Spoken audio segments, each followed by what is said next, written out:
Okay guys, here we go.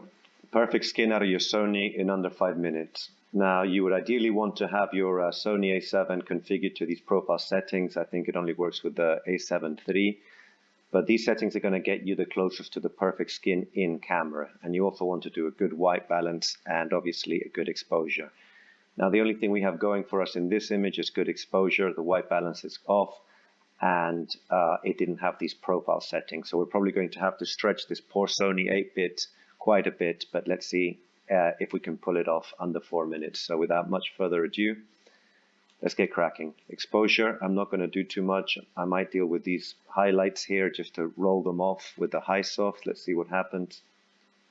Okay, that's kind of doing that for me. And I will probably bring the blacks down a little bit here. I could do it with the logs, with the shadow, but I can also just pull here. I can just pull the blacks in, and it also acts as a nice little contrast, okay? Contrast and saturation, I'm going to add just a speck of contrast just to make up for that little stretch that we just did, and I'm actually going to desaturate the image instead of saturate it. You would normally saturate when you're working with log images, but I'm going to actually desaturate it a little bit. So around 48, that will do.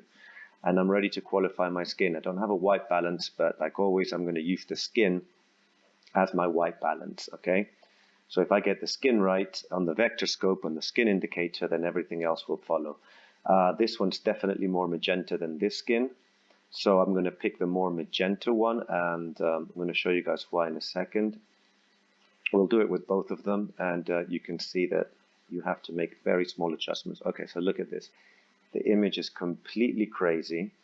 It's totally off. And we need to, as always, use our temperature and tint.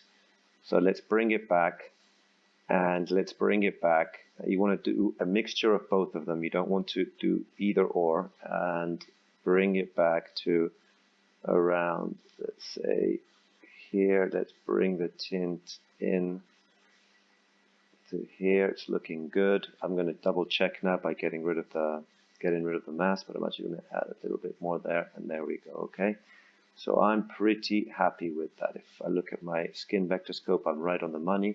Maybe it needs a little bit more saturation, but no worries, we can take care of that later. Let's take a look at the other. Whoops.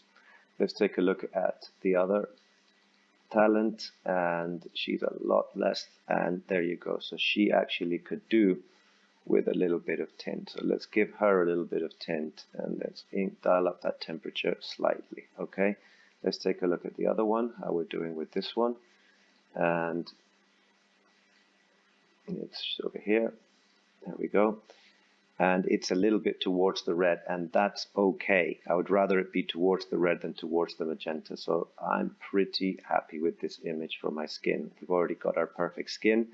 Now what we have to do is a hue versus luma. This is going to make the skin pop. So let's go to our curves, hue versus luma, select the red. So now the red is selected here. I'm going to amplify the range slightly more so it covers a wider area of reds, and I'm going to pull up the luminance. So just watch how it evens out by just giving it a little pop. You can't go too far with these Sony, so watch, pop, pop, pop. So there. I'm happy with that pop. Luma versus saturation, super important. We're going to recover the blacks where the blacks should be. So where we see slightly bits of color, we're going to point to our shadows, and we're going to create a node so that we're only going to affect the shadow areas, and then we're going to drop the saturation. See, if I pull it up, you see the colors in the shadows, and then when I pull it, I'm looking particularly here. When you pull it down, it reestablishes the darks where the darks should be. And that's it, guys. Now the rest is just a little MD detail. Drop it a little bit. If you want to do face refinement, amazing. Make a bit of global adjustment to reestablish and stretch a little bit more your parade.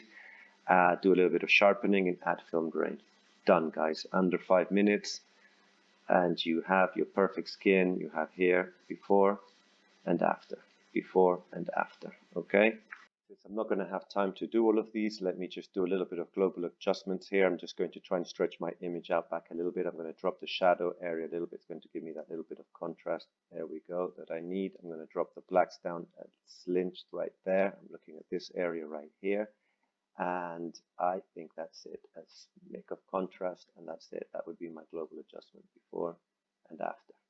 So there's the global before and after. Done.